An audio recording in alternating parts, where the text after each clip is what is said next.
Hi, welcome to week 2.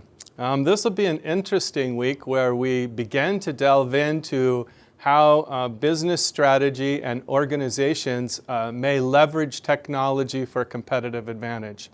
So I like this quote to begin thing that business strategy is all about making choices and trade-offs. It's about deliberately choosing to be different. So whether or not we know a company's strategy, they do have one. And sometimes it's a lot of fun to try to figure out what its strategy is and how it's positioning itself for this competition in the future. And that very much pertains to all the topics that we're covering in how information technologies impact organizations. So in this week, what we'll introduce is what's called a conceptual framework or a theoretical framework that helps guide our decision making. Now, in business education, it's not like there are going to be cut and dried, or not very many, cut and dried actual rules or axioms to follow that are tried and true in every possible situation.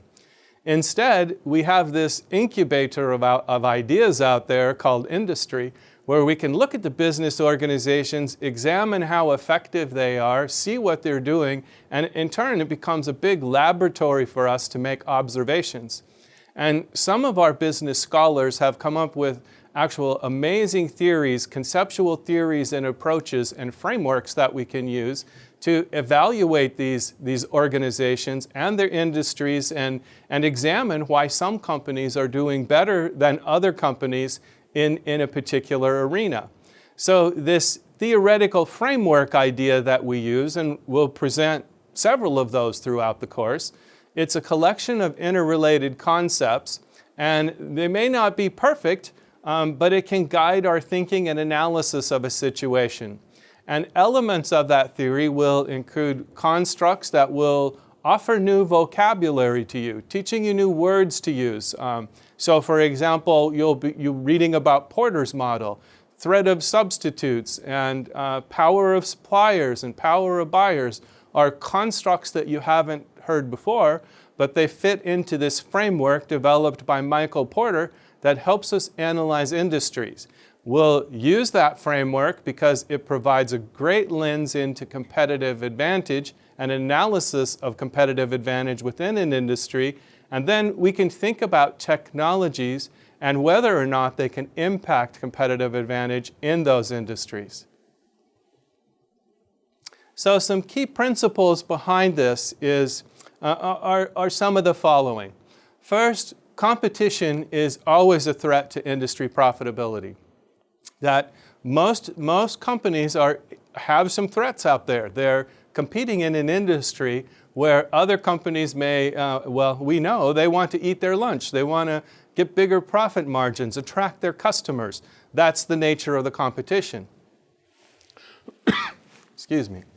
Also, that these competitive threats have some underlying causes. It's probably not a coincidence or bad luck or just inevitable that some other company tries to take advantage of your inadequacies. They try to figure out, they're sitting there watching you, figuring out where the weak points might be that they could come in and compete better with you.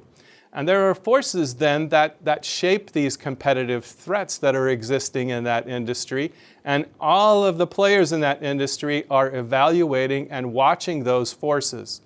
So the corporate strategist's goal is to find a position in industry where his or her company can best defend itself against those other forces, or it can influence those forces in some way that benefits it. So with that backdrop, then this week what we do is we're going to be giving you more of an introduction to business strategy. You'll be reading about Porter's 5 forces model, and we'll take you through an exercise where you get to apply that framework in our own version of Shark Tank, which is a popular TV show here in the US, and I think there are other similar shows throughout the world where contestants compete with their new entrepreneurial idea to get venture capitalists to invest in them.